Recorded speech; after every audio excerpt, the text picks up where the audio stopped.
Vamos a estar pidiendo al Señor su guianza, su dirección, hermanos, porque nosotros necesitamos ir hacia la realidad de lo que los tiempos nos están enseñando y nos están mostrando.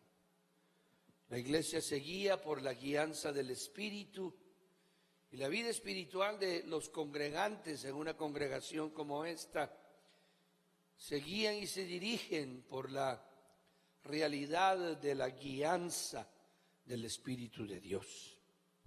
La guianza es una realidad, la Biblia lo muestra, lo enseña, lo entendemos al estudiar la Escritura, y como el mismo Señor Jesucristo, aunque el mismo apóstol Pablo también en su forma de pedir oración a las iglesias y la manera en la que expresó su deseo de asistir a algunas congregaciones y de estar de nuevo entre ellos predicando, manifestaba que era la guianza del Espíritu la que lo llevaba a esta tarea de predicar en los lugares donde predicaba. Pedía oración porque sentía la oposición. En algunas ocasiones usted recuerda que lee que dice: grande puerta se me ha abierto, orad por mí para que la gracia del Señor sea conmigo. Luego les dice a otros: he tenido el deseo de ir a ustedes y he querido muchas veces ir a ustedes, pero Satanás me lo ha impedido. Estas realidades de estos hombres de Dios ahondan aún más las realidades cuando el Señor Jesucristo fue menospreciado por sus hermanos, cuando le decían: sube a Jerusalén a ver, porque él subió a tomar la Pascua con sus discípulos una sola vez ese día del año que moriría él. Y el Señor le decía a sus discípulos, a sus hermanos que no creían en él, porque el pasaje dice que sus hermanos no creían en él, y ya lo habían visto girar al ministerio magisterial que tenía, y lo miraban que tenía discípulos y lo menospreciaban, y su madre María tuvo dificultades también de entender. Es extraño pensar en eso, puesto que ella tuvo enormes manifestaciones sobrenaturales en el nacimiento de este varón Jesús de Nazaret. Su nombre se lo dio el mismo ángel a ella, que así habría de llamarlo, que significa el Salvador, porque salvaría al pueblo de sus pecados. Es decir, ella entró en una serie de discrepancias de seguro, porque no comía el Señor,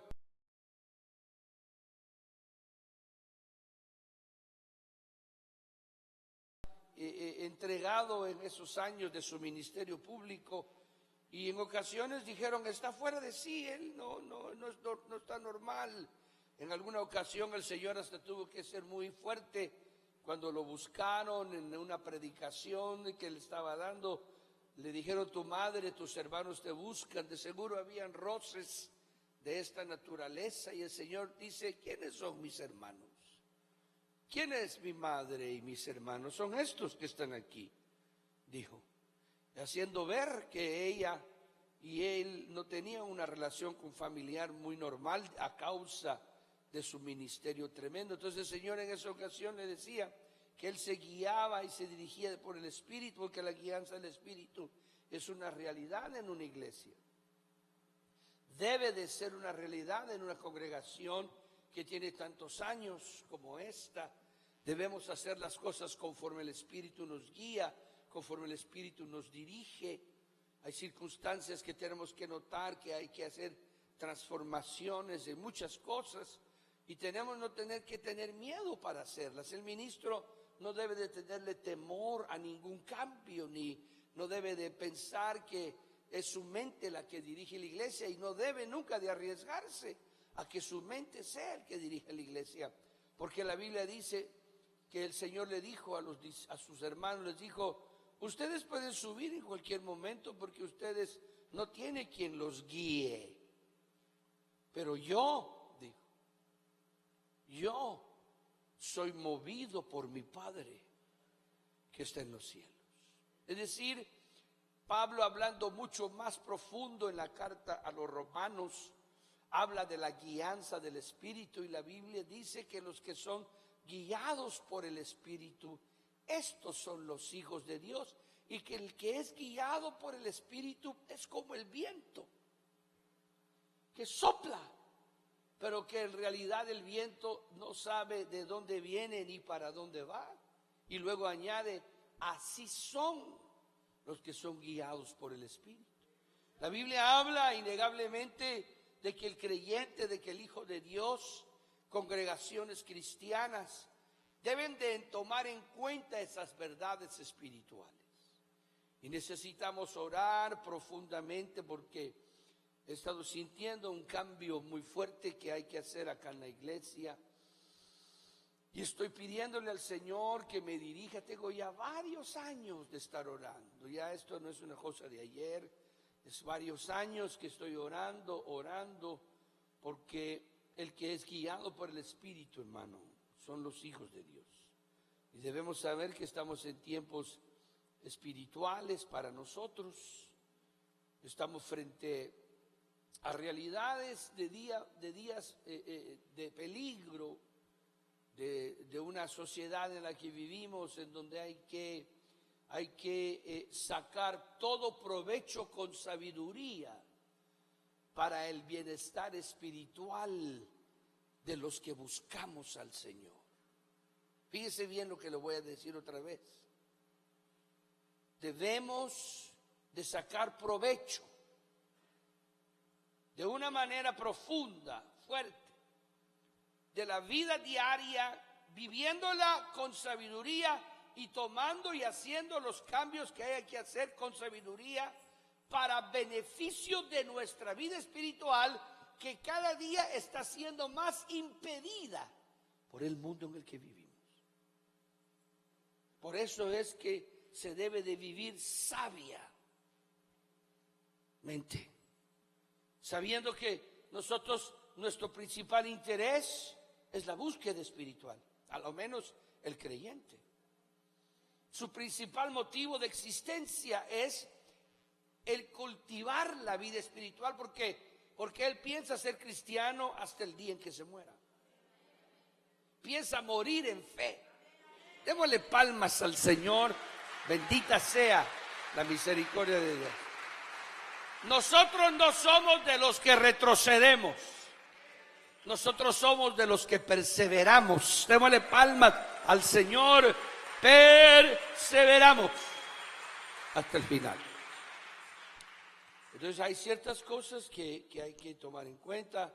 Vamos a empezar a orar. Los hermanos de la intercesión me voy a pedirle, porque siento que se acerca el momento de hacer esa transformación en lo que va del vaivén, llamémoslo así, de nuestra iglesia, para que usted pueda tener mayor aprovechamiento espiritual, para que todo lo que usted es como humano no vaya en friccionamiento contra el fluir de su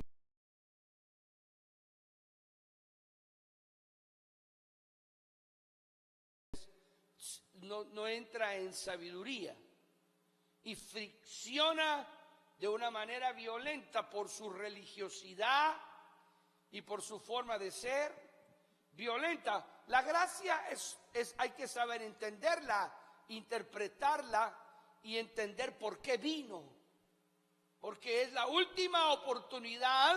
Por eso se hizo mundial la gracia, para que los millones de seres humanos, donde quiera que estuvieran, pudieran tener la oportunidad de conocer al único y verdadero Dios.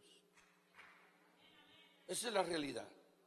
Según el estudio completo de las Escrituras que hemos hecho durante más de 40 años, hermano, dentro del seno de mi familia, llamémoslo así, dentro de mi vida ministerial cristiana que he tenido yo durante 40 años más o menos, he podido entender, estudiando las Escrituras, que el propósito del Señor de haber esperado tanto tiempo para que naciera el Cristo y el de haber permitido que miles y miles y miles y miles y miles de almas estuvieran simplemente fluctuando en la existencia de las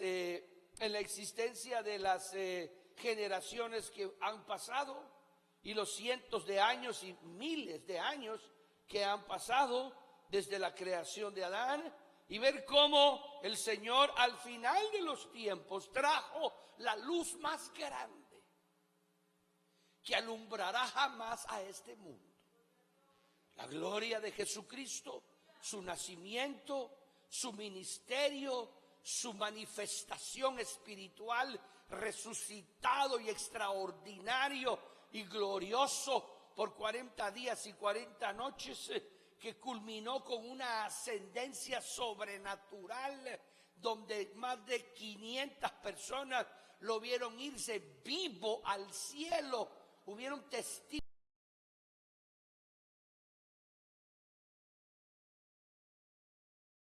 sobrenatural tan tremendo, y la promesa de su regreso, y luego la venida del Espíritu Santo y la gloria del Espíritu Santo habitando sobre los hombres.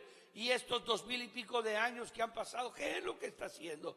Lo que el Señor está haciendo es dándole la última oportunidad al hombre para que pueda conocer al único y verdadero Dios, para terminar al que le podría yo llamar plan tierra con los Adanes. Esa es la verdad, esa es la realidad. Por eso no se vaya a morir mal, muérase bien muerto. Parta de esta tierra con la gloria de Dios en su alma, y váyase sabiendo que su Redentor vive, y que con esos ojos usted lo verá al que reina y para siempre. Démosle palmas al Señor, aleluya. Entonces, viendo esa realidad, necesitamos nosotros encauzar nuestro movimiento espiritual que tenemos dentro de un desarrollo que pueda ir favorablemente ante el mundo que nos ha tocado vivir. Por eso esa gracia que Jesús exhibió, que fue chocante para los discípulos de los fariseos, que fue chocante para los judíos de su tiempo. Si me ayuda poniendo el ventilador, por favor, se lo voy a agradecer mucho. Interesante ver cómo el Señor permitió, permitió que los hombres chocaran con su gracia, porque ellos creían que los pecadores no tenían acceso a Dios. Ellos creyeron que no había misericordia de Dios, que no había amor de Dios para esa gente. ¿Y cómo era posible que Él comiera con estos y que se sentara a la mesa con estos y que no se lavara las manos como un religioso verdadero judío? ¿Y cómo podría ser que violara el sábado? ¿Y cómo podía ser que a sus discípulos no les enseñaba a orar? Y que la vida devocional, qué barbaridad, y lo combatían. ¿Por qué esa gracia era así? Porque lo que estaba haciendo el Señor era acondicionando. Eso es lo que tenemos que hacer nosotros. Acondicionando la verdad de Dios al fluir del mundo que venía. Porque Israel había vivido toda su vida una vida absolutamente limitada por la ley de Jehová y exclusivo para ellos. Solo ellos. Entonces esa realidad era tribal, por así llamémoslo, a nivel de tribu. Era tribal, se dice la palabra. Esa fe iba a dejar de ser tribal o de descendencia, y esa fe iba a hacerse gloriosa. Por eso fue que cuando lo buscaron los griegos y lo querían llevar a predicar a Grecia, el Señor le dijo a los hombres a través de su discípulo Andrés, le dijo: dile que como Moisés levantó la serpiente en el desierto, así hablando de lo mundial que se iba a hacer su vida. Les digo, así como Moisés levantó la serpiente en el desierto y fue un objeto de salvación y fue algo que el que la vio con fe, la serpiente venenosa que los había picado, ya no tendría efecto el veneno, y fue eso, así el Hijo del Hombre, hablando de del mundial Jesús que venía, para que todo aquel que en él cree o crea no se pierda, sino tenga la vida eterna. Entonces nosotros tenemos que colocarnos en esa misma gracia y permitir que la iglesia se haga visible. Esa es la palabra que el Señor me está dando en mi mente. Hace años que estoy orando. Tenemos que hacer la iglesia visible. Por eso ocupamos el internet, por eso ocupamos la radio, por eso ocupamos la televisión cuando se puede y la economía lo permite. Por eso sostenemos misioneros, por eso abrimos iglesias donde se puede, por eso hacemos los esfuerzos económicos que hay que hacer, por eso esta congregación, para la honra y la gloria de Jesucristo, ha evangelizado por 35 años el mundo entero para la gloria de Jesús. ¿Por qué lo hacemos? Porque hay que hacer la fe visible, para que todo aquel que crea y esté allá perdido en donde el Señor quiere salvarlo, vea por la fe y pueda recibir. Entonces, tenemos que tener nosotros la solvencia espiritual, la libertad, la guianza del Espíritu, el pensar del Espíritu, de que toda clase de servicios y actividades nuestras deben de ser no chocantes ante la realidad de la vida diaria, sino debemos aprovechar el tiempo acomodado como está siendo acomodado por la vida nuestra en el mundo del siglo XXI en el que vivimos.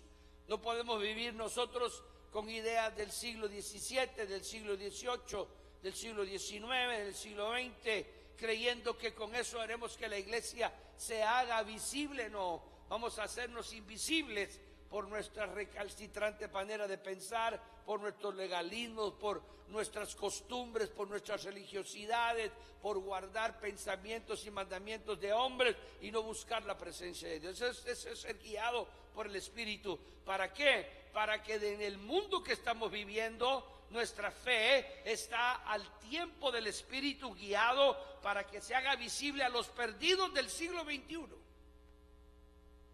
Esa es la clave.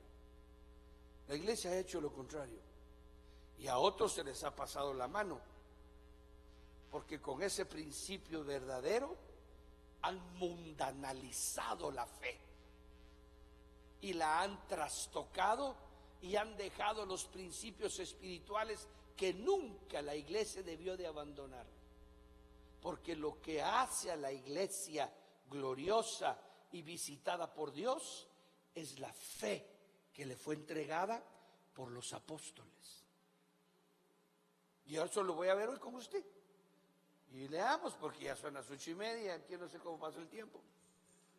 Así que estaremos orando unos meses más, pero antes de fin de año haremos un cambio bastante fuerte en esta congregación, creo yo. Muy bien. Capítulo número, el único que tiene, la carta segunda de Juan, ¿verdad? En la segunda carta del apóstol Juan vamos a leer, y el versículo 4, vamos a comenzar leyendo, y vamos a ir acomodándonos, tal vez por la noche de mañana, vamos a terminar el pensamiento que hoy se origina, para respetar el domingo en la mañana con el estudio de Génesis. Le invitamos mañana a las 10 de la mañana a estar con nosotros. Muy bien. Mucho me regocijé, dice el versículo 4 de la segunda carta del apóstol Juan. Mucho me regocijé porque he hallado a algunos de tus hijos andando en la verdad, conforme al mandamiento que recibimos del Padre. Interesante eso. Verso 7. Porque muchos engañadores han salido por el mundo, que no confiesan que Jesucristo ha venido en carne. Quien esto hace es el engañador y el anticristo. Mirad por vosotros mismos, mirad por vosotros mismos,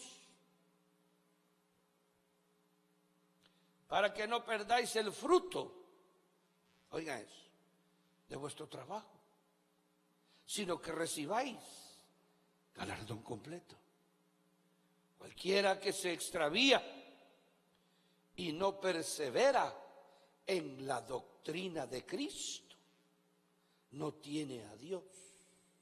El que persevera en la doctrina de Cristo, sí tiene al Padre y al Hijo. Amén. Dejemos ahí la lectura. Usted nota inmediatamente que esta carta va dirigida a una mujer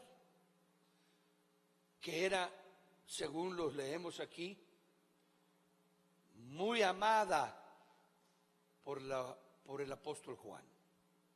Y muchos han dicho que esta es una carta que fue dedicada y escrita a María, a la madre del Señor Jesús, después de varios años ya de la obra y de la gloria del Señor sobre la tierra de Israel. Yo quiero aprovechar unos minutos para hacerle notar a usted por qué es necesario que usted persevere y que usted verdaderamente entre a la realidad de lo que significa entender el mensaje de Cristo, bíblicamente hablando. La fe que nosotros tenemos en el Señor y la fe que ha llegado nuestro corazón a cultivar está alimentado y está rodeada esa fe de una serie de bendiciones espirituales que nosotros hemos ido practicando durante nuestros años de evangelio en la tierra. Hay mucha gente que tiene una fe original cristiana, pero que nunca más se volvió a congregar y que tiene la idea de que hay que congregarse una vez al año o 2 veces al año en ciertas ocasiones especiales de Navidad o alguna otra ocasión, pero no tienen nunca en su mente ni en su corazón y nunca tuvieron la oportunidad de comprender de lo que significa ser un hombre, una mujer alimentados constantemente por el ministerio de un maestro de la Biblia. Esa es la importancia de que el Señor estableció en la carta a los Efesios, que le daría a los hombres 5 ministerios primarios, podríamos llamarlos así, que serían los encargados de nutrir a los creyentes, que estos hombres de Dios llegaría el Señor a tener una espectacular bendición sobre ellos y les daría revelación más que todo sobre la palabra. Los 5 serían predicadores, unos serían apóstoles, otros serían profetas, otros serían evangelistas, otros serían maestros y otros serían pastores, pero los 5 serían predicadores, serían hombres que tuvieran el don de la palabra y tuvieran la revelación y tuvieran ese llamamiento peculiar y muy especial que se tiene que tener para dedicarse a una vida bastante rutinaria, por así decirlo. Una vida que no sería entretenida en el sentido material o físico, sino que sería una vida dedicada a la devoción, a la búsqueda espiritual, a los elementos espirituales que envolverían a esta vida, a la oración y por sobre todas las cosas al ayuno, al clamar delante de la presencia de Dios, y luego le llaman a los apóstoles, dice, porque escojan a alguien que sirva las mesas, porque no es justo que nosotros dejemos la oración y la palabra para dedicarnos al servicio temporal. Es decir, los apóstoles ahí definieron que el ministerio magisterial que tendría el hombre dentro de estos 5 ministerios lo llevaría a una vida de búsqueda espiritual,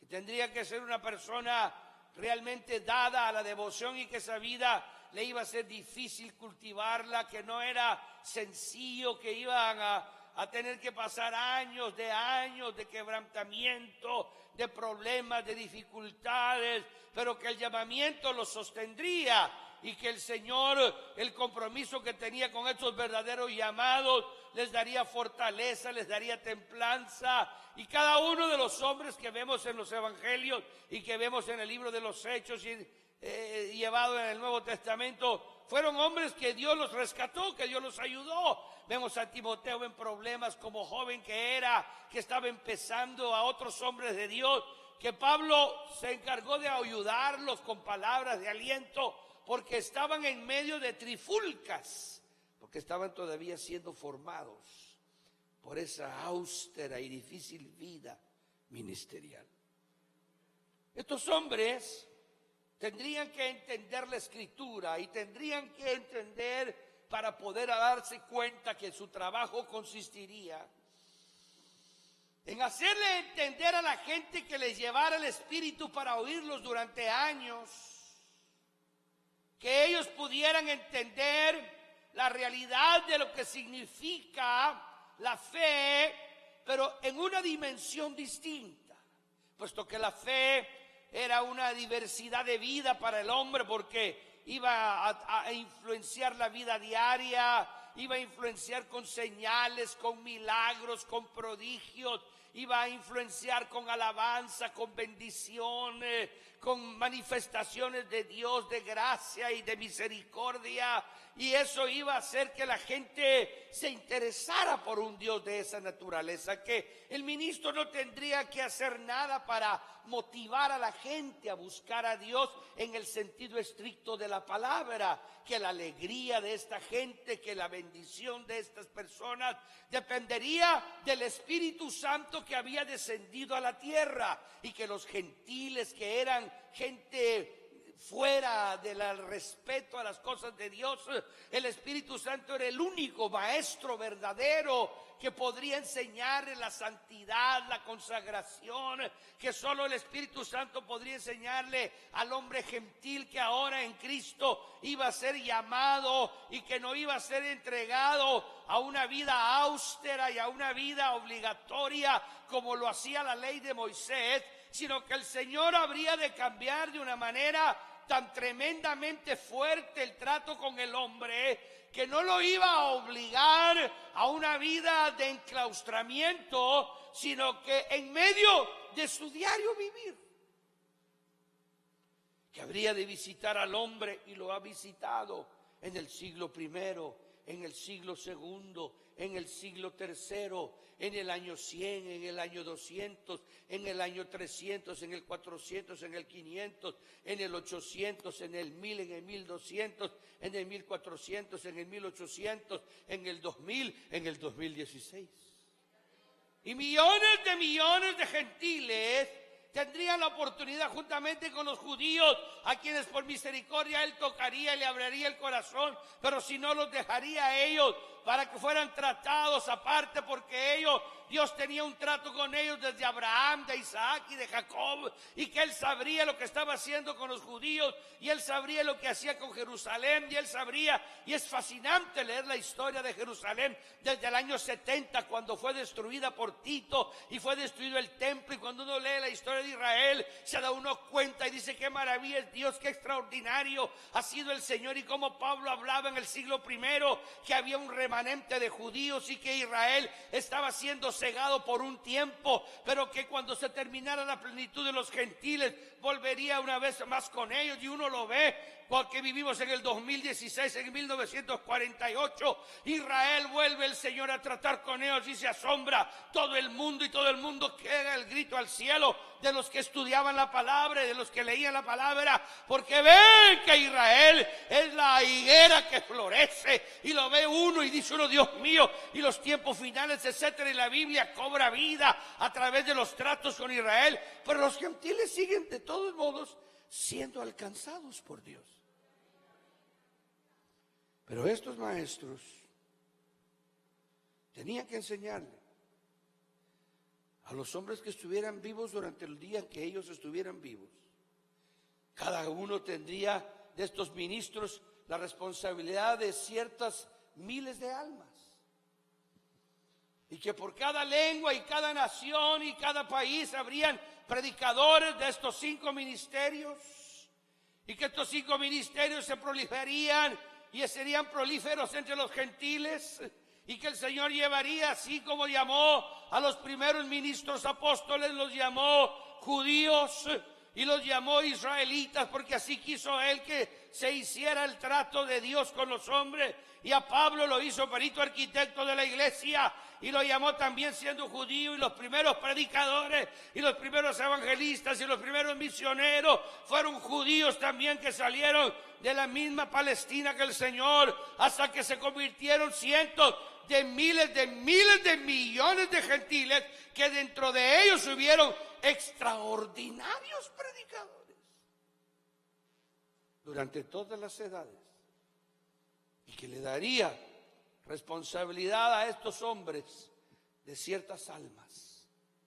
Ellos serían los que tendrían que predicar en esas ciudades, ellos serían los que tenían que predicar en esas naciones, ellos serían como yo, me trajo el Señor y nos entregó ciudades y nos entregó lugares y nos dijo que estableciéramos, y nos dijo para qué nos trajo y nos trataría. Y entonces ahora yo nada más quiero darle un pequeño vistazo hacia usted a estos versos que leímos, porque uno de estos grandes predicadores era este Juan de esta carta.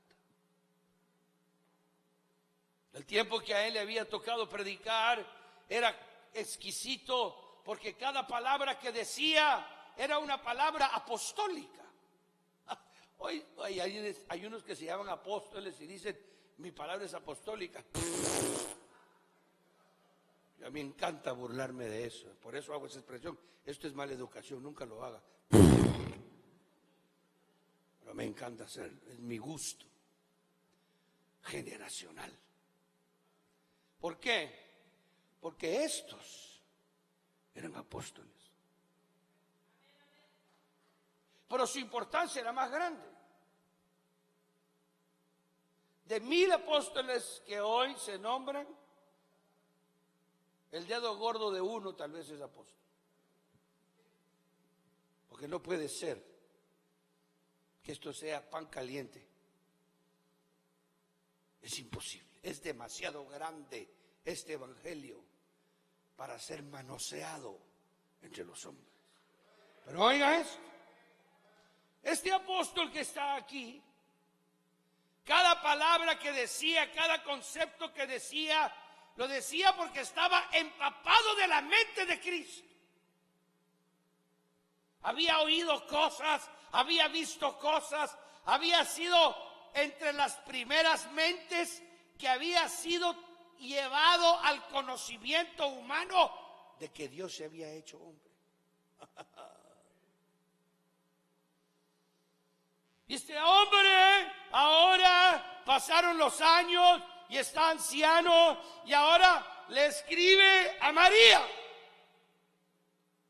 la otra mujer que había sido absolutamente elevada a que pensara la extraordinaria realidad de un Dios que la estaba invitando a que le prestara su vientre. para hacer un milagro de creación en ella. Solo las mujeres entienden esa onda. Eso es algo muy particular. Eso uno de hombre yo jamás lo podría entender y ni quiero entenderlo. Pero solo las mujeres sabrán lo que significa tener un ser vivo formándose dentro de ellas.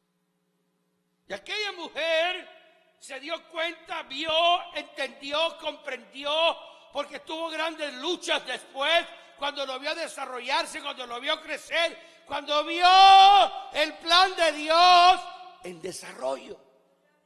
Le causó impacto a su mente. Ha de haber pensado que ella estaba loca, que lo que le sucedió ha de haber sido algo que no era así, que era imposible, que no podía ser, que ese extraordinario personaje tan bello que era su hijo, pero no podía ser que fuera Dios, como él lo estaba proponiendo. Entonces ahora yo quiero invitarlo, porque aquí es donde yo quiero darle a usted en esta noche una invitación para que se congregue más de lo que usted se imagina.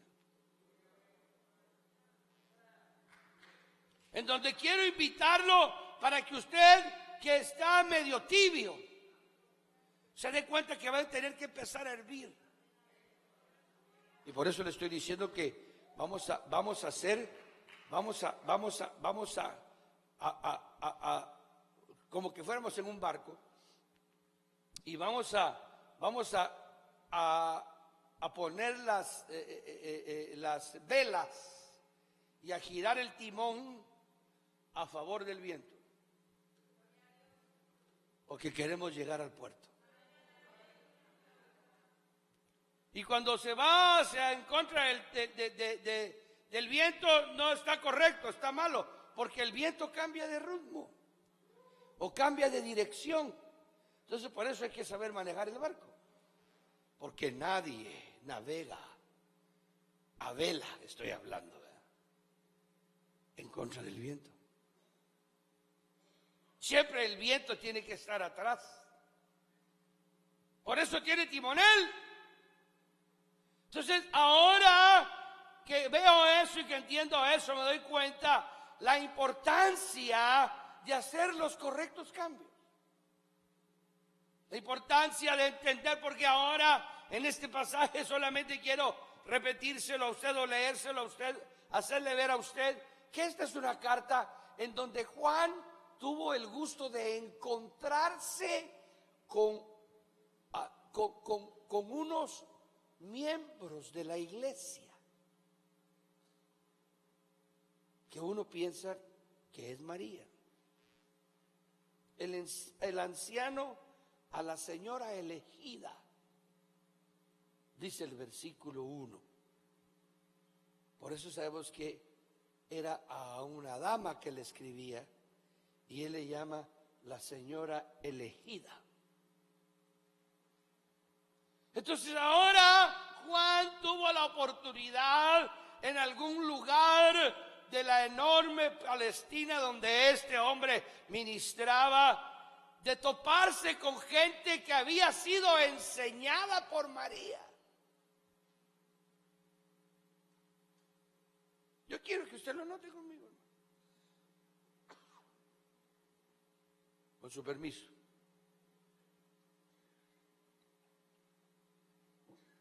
Y ahora le va a decir a ella el gusto y la satisfacción que él tuvo, porque él tuvo la oportunidad de interrogarlos y de preguntarles qué creían ellos de Jesús.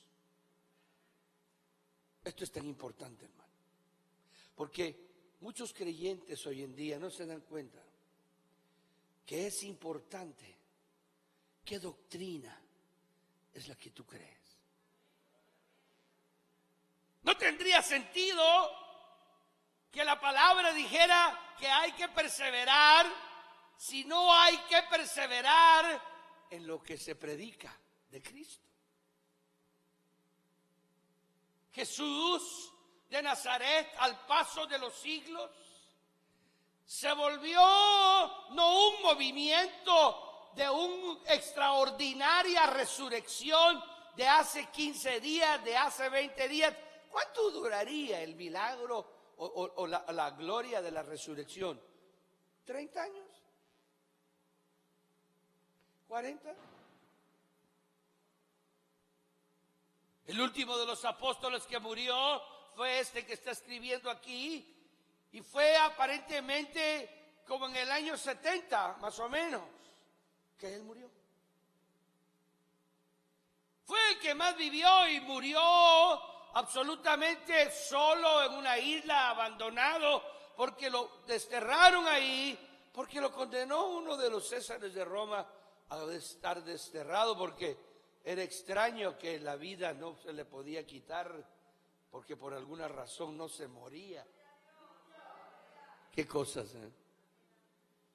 Y ahora este hombre, que es el último, tiene la oportunidad de darnos a nosotros, de transmitirnos a nosotros, de hacernos ver a nosotros que Jesús no se iba a volver una resurrección gloriosa de tiempo que había que ver su resurrección, sino que Jesús se iba a convertir en doctrina.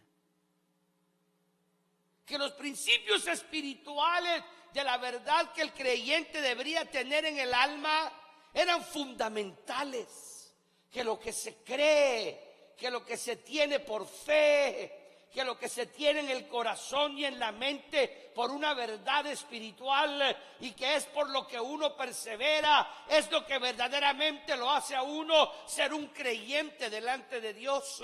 Que lo que Dios está esperando de ti es que la palabra anide dentro de tu alma y de tu corazón, y que esa palabra sea tan real y tan verdadera, que sea la que tú puedas experimentar, y que la escritura correcta, interpretada y enseñada por un maestro del Espíritu y confirmada por el mismo Señor a tu alma y a tu corazón, te traiga tal fortaleza, te traiga tal victoria, que te haga primero respetar al que te predica. De ahí nace el respeto que tienes que tener al que predica. Porque es asombroso ver hoy en día, hermano, la terrible tristeza, realidad que hay de que la gente ha perdido esa prestancia de la vida ministerial, porque no hay una palabra que salga de la boca de los ministerios llamados hoy ministros de Dios, que a veces uno no entiende por qué se llaman ministros de Dios o por qué tienen la capacidad de ellos de hacer lo que están haciendo, si la palabra es irresponsable, si la enseñanza es absolutamente fuera de las verdades espirituales de la Escritura, y que no hay en estos lugares, hermano, enseñanza verdadera, que es lo que nutre el alma de un hombre y una mujer, de acuerdo a la Escritura. Muchas personas tienen que entender que el evangelio que uno saca de estas porciones de la Biblia, las verdades espirituales que por vastos años he estado leyendo, y que de alguna manera solo el Espíritu le puede dar a uno la realidad de lo que está en la profundidad, porque leer y leer y leer y leer y leer y seguir leyendo y volver a leer y seguir leyendo y encontrarse con los mismos versos y con los mismos capítulos y la misma historia, y volver a leerla 10, 20, 30, 40, 50, 60 veces, 70 veces, y saber que está igual y que dice lo mismo. ¿Usted se puede imaginar si no tiene espíritu el que lo está leyendo? Ahí es donde la realidad de esta fe es lo que este hombre está diciéndole a esta mujer. Y esta mujer está siendo bendecida, y esta mujer está recibiendo la bendición de este hombre siervo de Dios, de este ministro de Dios, que había platicado con el Señor, que había hablado con el Señor. Y esto es importante para usted, hermano. Esto es lo que hace que la gente tenga hambre de venir a una iglesia, tenga hambre de estar en una congregación cristiana. ¿Cómo va? Pues de seguro que se va a ir perdiendo ese interés, de seguro que se va a ir perdiendo ese anhelo. La fe del Señor es una fe viva, pero que solo la palabra la puede hacer viva. Solo al anidar la realidad de Dios en la mente y en el corazón corazón es lo que va a producir que tu vida te saque de donde quiera que estés, en medio de tus problemas y de tus luchas y de tus angustias, en medio de tus necesidades. Te acuerdes de la fe, la mente y el corazón te dicten lo que la palabra te ha enseñado, lo que has metido adentro de tu alma, lo que has metido dentro de tu corazón, y en el momento de la necesidad, de la aflicción y de la angustia, clamas a ese Dios en quien crees y en quien conoces por la doctrina que has entendido y por la doctrina que has amado y que has creído. La fe se hace real y eso te hace perseverar en lo que es la adoración, la alabanza, la asistencia a una iglesia. Eso es lo que te mantiene. No hay otra forma. ¿Qué otra manera te va a hacer si no lo entiendes? Entonces ahora yo quiero invitarlo, y termino con esto, a que usted vea conmigo. Mucho me regocijé porque he hallado a algunos de tus hijos andando en la verdad, conforme al mandamiento que recibimos del Padre. Mire bien, esa es la salutación primera. Esa es la manera en la que Él le dice que es una bendición saber de que ella ha llegado a entender la verdad y la ha transmitido real, porque muchos engañadores han salido por el mundo que no confiesan que Jesucristo ha venido en carne. Yo quiero que usted lo note conmigo. Yo quiero que usted vea aquí conmigo la importancia de sostener un pensamiento, porque cualquiera podría decir, pero ¿qué importancia tiene esto? ¿Cómo es que es importante que alguien que va a morir, qué importancia tiene si creyó o no creyó que Jesucristo vino en carne? Yo quiero que usted lo entienda conmigo, hermano. Ayúdeme, por favor. Porque estos son principios escriturales que usted tiene que entender para que usted le nazca devoción por la palabra, para que le nazca devoción de conocer la escritura, y usted conozca al Señor desde la escritura, para que el Señor se le revele por la escritura, que la escritura llegue a vibrar dentro de usted y la palabra del Señor venga de tal manera a alimentarlo que usted pueda darse cuenta de la importancia que tiene lo que usted cree. Esto es lo que la escritura enseña. Por eso es que hay que perseverar en la congregación. Por eso es que vale la pena venir a una iglesia. Por eso es que vale la pena. Por eso es de que los que adoran, los que alaban, los que bendice, tenemos nosotros que tener ese conocimiento y saber que no puede una persona irrespetuosamente, sin conocer la verdad de la palabra, querer entrar a la intimidad de nuestros servicios de adoración y de alabanza, pudriendo el principio escritural porque lo desconoce. Por eso es que en naciones como estas, como este país, por ejemplo, al entender la importancia de la fe y el saber y respetar lo que la gente cree y dar libertad de culto, porque eso es el conocimiento de esta sociedad que ha permitido que se predique la palabra con libertad y que el hombre pueda creer como en su mente él lo conciba, pero teniendo un límite. Por eso hay ministros de culto encargados de parte del gobierno de vigilar que, por ejemplo, si alguien empieza a hacer sacrificios humanos, satánicos y diabólicos, o sacrificios de animales, eso es penado por la ley del estado de California y por la nación americana. Por eso es. El hombre ha llegado a cristianizarse y a civilizarse de tal manera que si una persona quiere matar a un niño y ofrecer sacrificios de un niño o una mujer o un ser humano y matarlo porque lo va a entregar en sacrificio a una fe diabólica y satánica, eso es penado por la ley. Inclusive sacrificios de animales. Hay sociedades protectoras de animales en donde el animal se tiene derecho a tener dentro de una sociedad que respeta la fe respeta la libertad de culto, que respeta la libertad de pensamiento, pero que dentro del mismo concepto del cristianismo, porque esta nación ha sido cristianizada y el mundo ha sido cristianizado, y la victoria de Cristo es esa, que no solo hizo que el hombre fuera salvo y que la sangre de su Hijo borrara pecados, sino que sacó al hombre de la ignorancia, sacó al hombre de la miseria, sacó al hombre del engaño, sacó al hombre de la mentira. Alabado sea el nombre poderoso de Jesucristo de Nazaret. Y el cristianismo es glorioso porque hizo al hombre mejor de lo que lo encontró antes. Entonces, en ese sentido, hermano, ¿qué tanta importancia tiene el sostener la fe? Y en el sentido de creer que Jesucristo ha venido en carne. ¿Por qué le llama el anticristo y falso engañador al que no cree eso?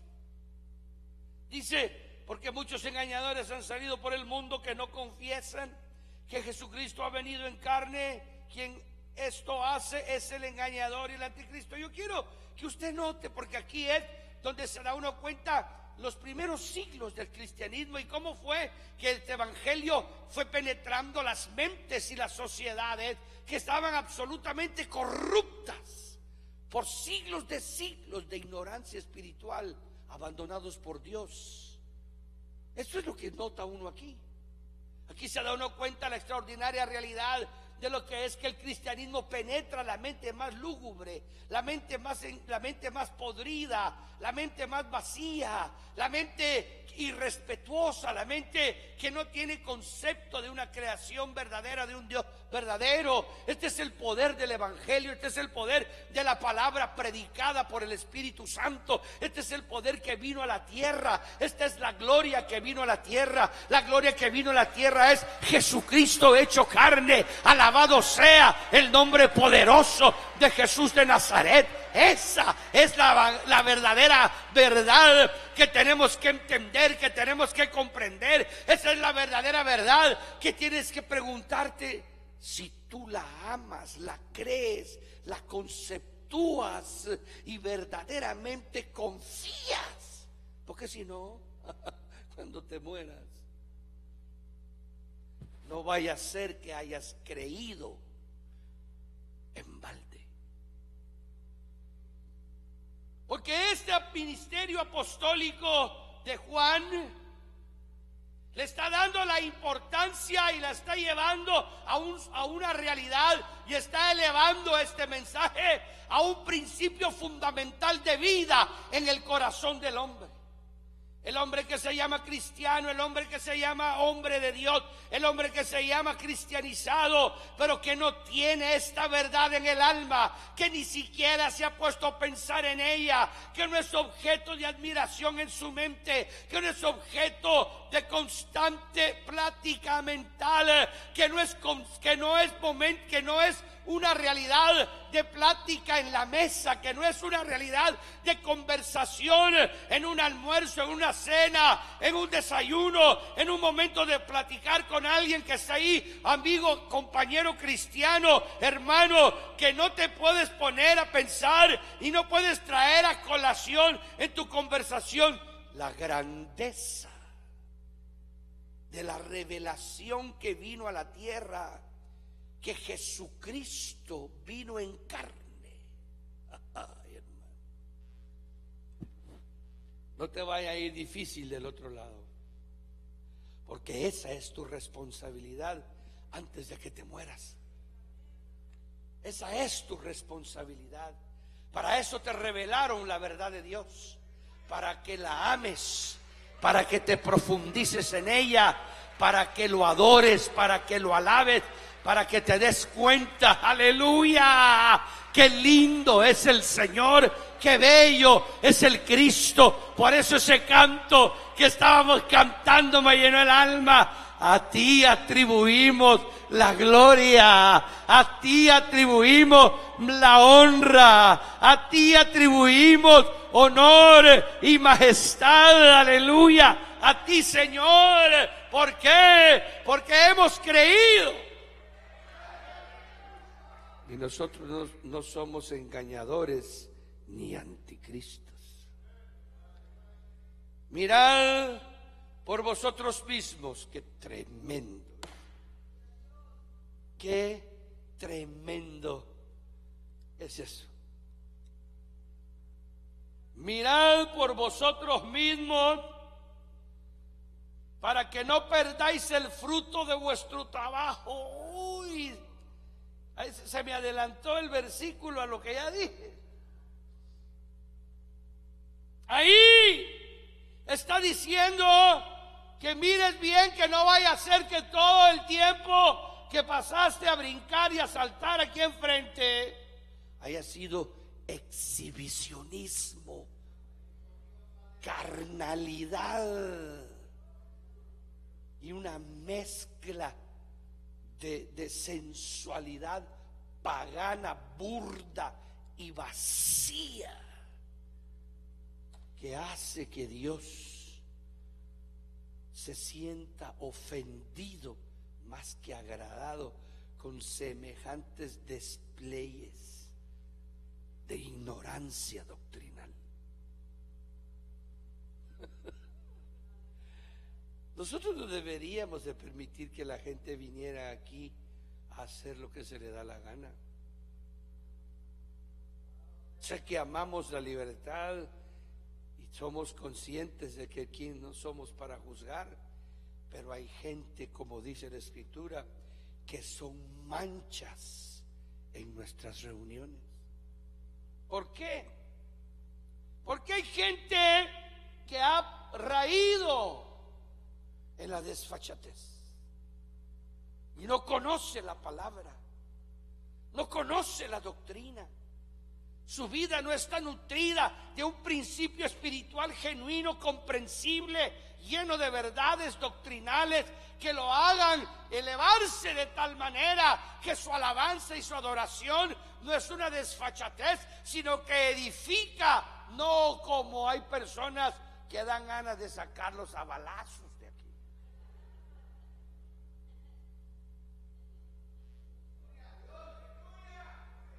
Porque uno puede entender la desfachatez que está haciendo. Esa es la realidad. Mirad por vosotros mismos. El apóstol está diciéndole al creyente que él mismo tiene que juzgarse y no raer sabiendo que es un gentil que puede corromperse. Que no lo permita más. Mirad por vosotros mismos para que no perdáis el fruto de vuestro trabajo. Ahí está hablando de una vez, está diciendo cuál es el anhelo de todo esto: llegar a la muerte para la vida eterna. Entonces no vayas a perder ese fruto por no ponerte a pensar en lo que estás haciendo. Mirad por vosotros mismos para que no perdáis el fruto de vuestro trabajo, sino que recibáis galardón completo. Qué belleza la Biblia. Cualquiera que se extravía y no persevera en la doctrina de Cristo. Oiga, hermano, esto es importantísimo. ¿Qué doctrina sostiene usted? Hay gente que dice, mire, yo voy ahí, usted, a la 23, ahí, sobre la centro, en un rótulo ahí que hay azul, ahí voy yo. Así explica él su doctrina. Ahí voy yo, ahí. Y aquí, sí, ya sé a dónde. Ahí voy yo, porque el otro no sabe ni lo que cree. Pobre. Cualquiera que se extravía y no persevera en la doctrina de Cristo. ¿Y cuál es la doctrina de Cristo? En el punto más verdaderamente importantísimo, que Jesucristo ha venido en carne. No tiene a Dios. Entonces ahí es donde empieza empieza la cosa más seria, porque nosotros no podemos permitir que los demonios se manifiesten en la iglesia y se burlen de nosotros. Esa es la controversia que tiene el ministro, el líder. Él es el que tiene que discernir los espíritus y los ambientes. Él es el que tiene que saber. Hay gente que uno tiene amor por ellos y lo ofenden con sus ofensas que le hacen a uno y con la manera en que le hablan, pero uno disimula. Hace unos días atrás alguien vino conmigo y me dijo unas cosas y yo podía haber actuado de otra forma, pero el Señor, yo oí cuando me dijo: ¿por qué no sufres la ofensa, Alberto? Le dije: Señor, ¿para qué me hiciste leer ese verso en la Biblia, hombre? Porque yo soy de armas tomar, a mí me encantan los pencazos, hermano. Y eso que nunca me he peleado con nadie, yo sí. Pero yo pienso que un día que yo me peleé con alguien, voy a matar de una vez. Dios me detuvo de toda mi vida. Jamás, nunca, en mi vida, nunca me he peleado con nadie a los golpes. Jamás, ni de niño ni de adolescente. Yo le podría contar a usted historias increíbles de seres que me cuidaron en forma de hombres, en épocas increíbles de mi juventud y mi adolescencia, en donde hasta el día de hoy, que ahora conozco al Señor, me dice: ahí estaba yo contigo.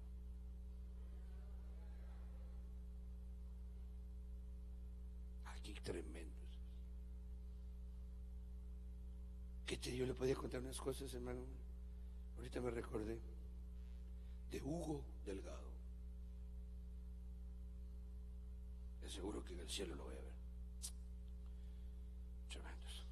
Bueno, entonces aquí yo soy consciente que uno tiene que tener esa prestancia, porque uno sufre la ofensa, pero cuando sabe uno que son gente que lo está haciendo por carnales, no por diabólicos.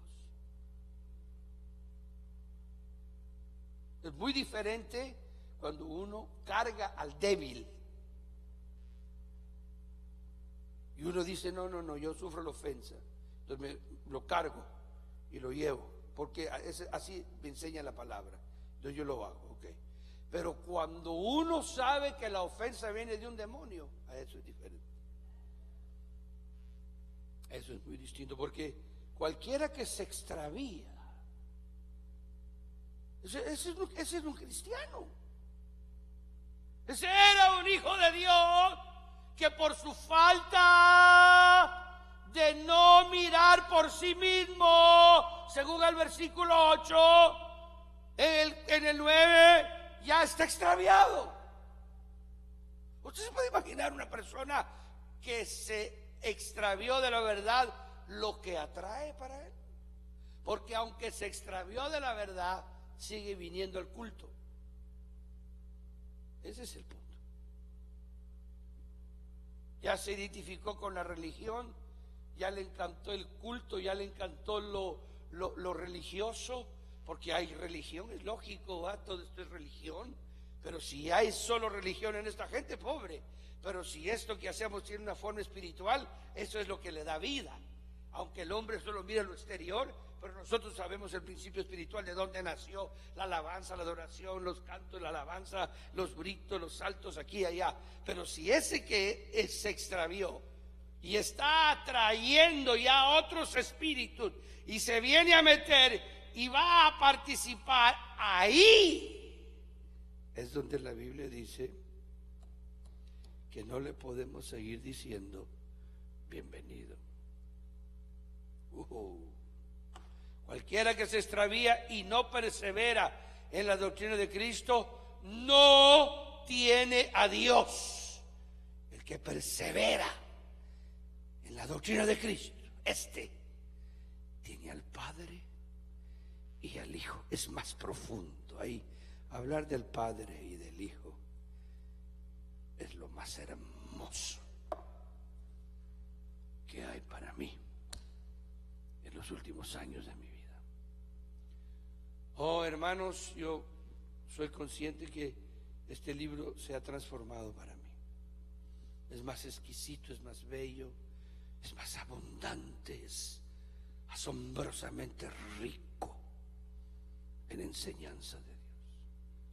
¿Cómo está tu doctrina? Ponte de pie, yo he terminado esta noche. Oh, gloria al Señor para siempre, aleluya. Póngase de pie en esta noche, nos vamos a casa. Pero vamos a darle gracias al Señor, aleluya. Si quiere venir acá al frente para que oremos y busquemos al Señor, aleluya. Aleluya, ese canto atribuimos, a ti atribuimos. Levante su corazón al Señor, hermano, levante su alma, su espíritu, su ser en esta noche. Y le vamos a pedir al Señor que obre en cada uno de nosotros y que podamos nosotros buscar esa doctrina y esa enseñanza y esa búsqueda espiritual, y que no nos apartemos de la doctrina de Cristo, hermanos. Aleluya. A ti atribuimos la honra, la gloria. A ti atribuimos la honra. A ti atribuimos poder y majestad. Santo es el Señor. Aleluya. A ti atribuimos la gloria. A ti, cántaselo al Señor, hermano, la honra. A ti atribuimos poder y majestad. Santo es el Señor. A ti atribuimos poder y majestad.